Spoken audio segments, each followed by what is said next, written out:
Imagine a city where the cold is not just a season but a punishment, where nights don't end for weeks and the sun remains only a memory. And most terrifyingly, this city didn't fall to war or a bomb, but quietly froze in the ice. Once a bustling hub of mines, today it stands as a monument of frozen silence. Today, we talk about the Russian city that was built by force and abandoned ruthlessly.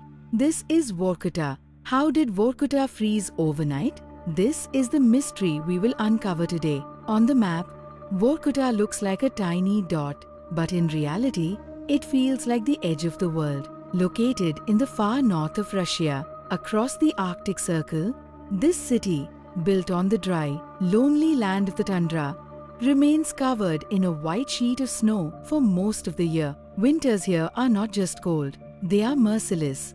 The temperature often drops to -40 to -50 degrees. The wind blows so fiercely that even a small mistake can be fatal. Even the ground beneath your feet is permanently frozen, which we call permafrost, meaning the soil is as harsh as the history of this place. For some months of the year, the sun does not rise at all.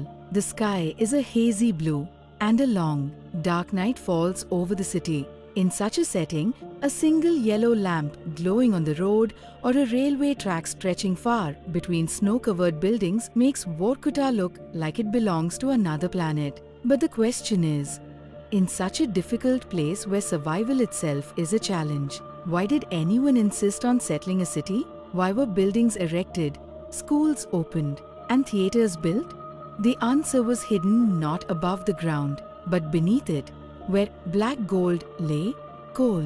In the 1930s, as the Soviet Union was undergoing rapid industrialization, they needed factories, electricity, trains to run, and a strong army. And the lifeblood of all these things was coal. Scientists and survey teams began inspecting the frozen lands of northern Russia, a place where humans would hardly ever. But beneath the earth, a different story was hidden. A massive coal reserve was discovered under Vorkuta, enough to keep the empire's furnaces burning for many generations to come. On paper, this discovery was nothing less than a victory. Reports stated it is difficult, but not impossible, meaning building a city here would be expensive, but the profit would be even greater. The decision was made: where there is coal, there will be people. But wait, why would any ordinary citizen willingly go to such a dangerous, frozen and dark place? This is where the story takes a turn. The Soviet government was not afraid of the cold, nor of humans. They decided that if people would not come on their own, they would be sent. While the plans for the city were being drawn above ground, and the maps for the mines below, the foundation of this city was going to require something more than just bricks and cement. The lives of prisoners. Vorkuta was no longer just an industrial project. It was to become a part of the GULAG, the terrifying world of forced labor camps. For the Soviet regime, Vorkuta was ideal.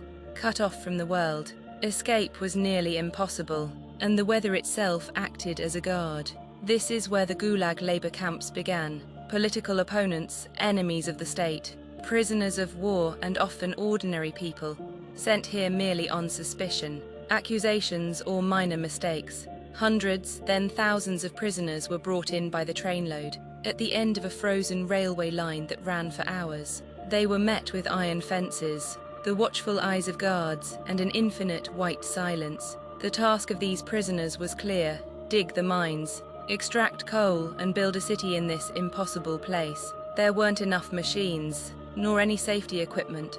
They worked 12 to 16 hours a day in temperatures ranging from -30 to -40 degrees. With thin clothes, little food, exhaustion, and disease, Vorkuta became a ticket to no return for many. By day they extracted coal, by night they shivered from the cold in dilapidated barracks, and the cycle began again the next morning. On paper, it was recorded as a contribution to Soviet progress, but the reality was that Vorkuta was a city built on the blood and sweat of forced labor. Today, when we see the tall buildings and wide, when we look at the railway lines, they are not just engineering.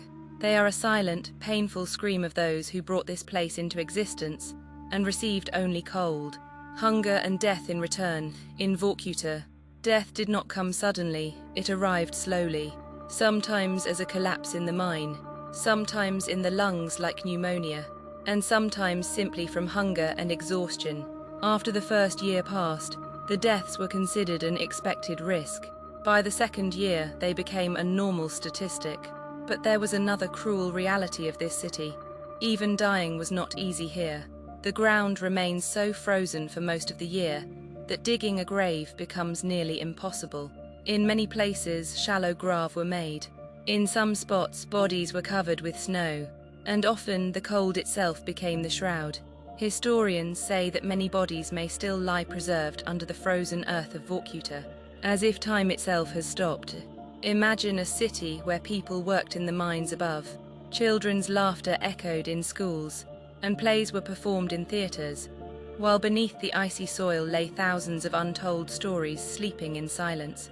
Walking the streets of Vorkuta is not just passing through a deserted city, but walking through a massive cemetery where, instead of stones, buildings and railway tracks have become grave markers. From here, the story takes another turn.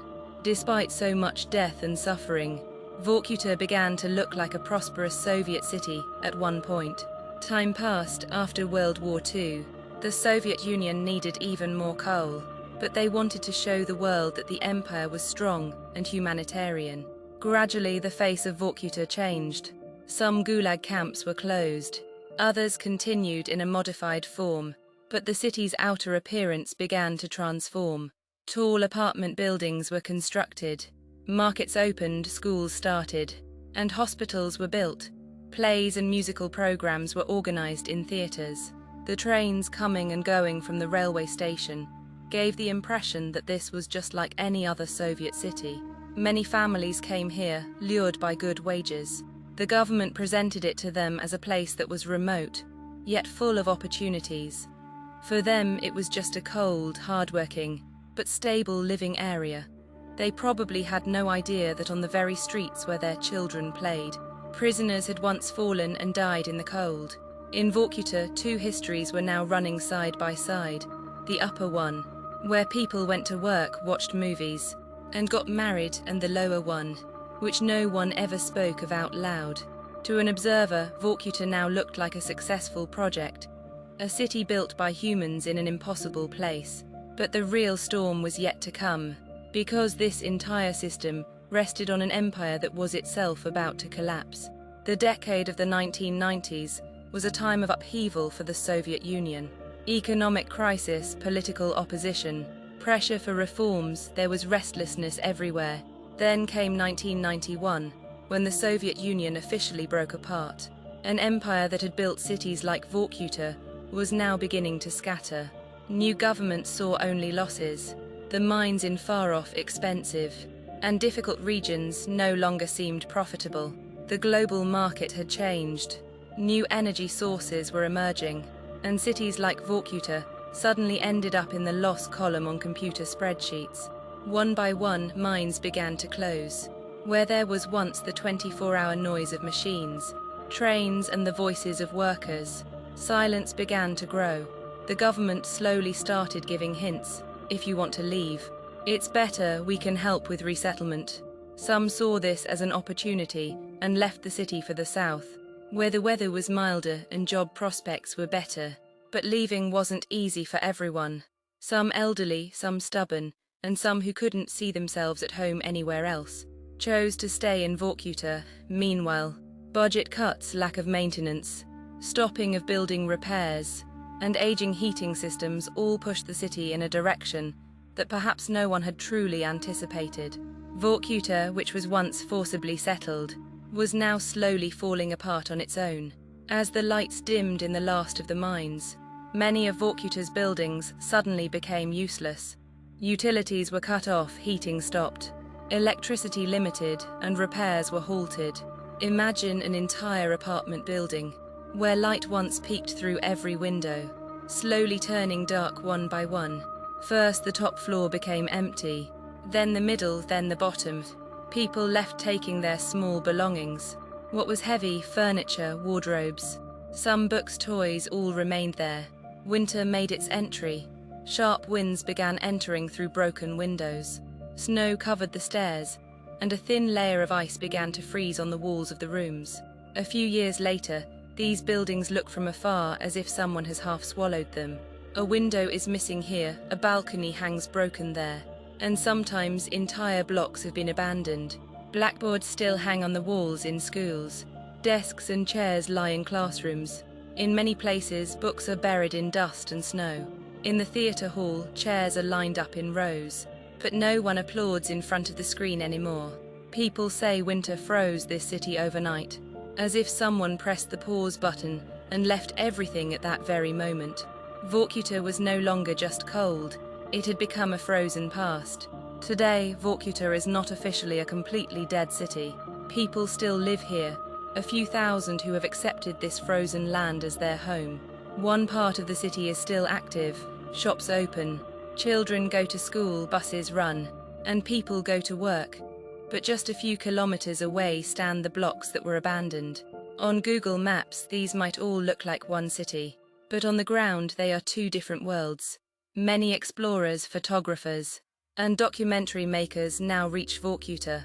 They climb frozen stairs, wander through empty rooms, and capture on camera torn curtains, broken pianos, old posters on walls, and sometimes drawings left behind by children.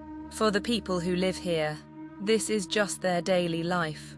They know their city is shrinking, that after them perhaps no one will remain. Still, they light the stove, watch the falling snow from the window, and preserve their small share of warmth. The outside world calls Vorkuta a ghost town, but the remaining residents know that behind every desolate window, there was once someone's dream. This city is now a mirror for us, showing what remains when power, greed and negligence collide with nature and humanity.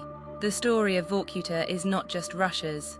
It belongs to all of us, even today.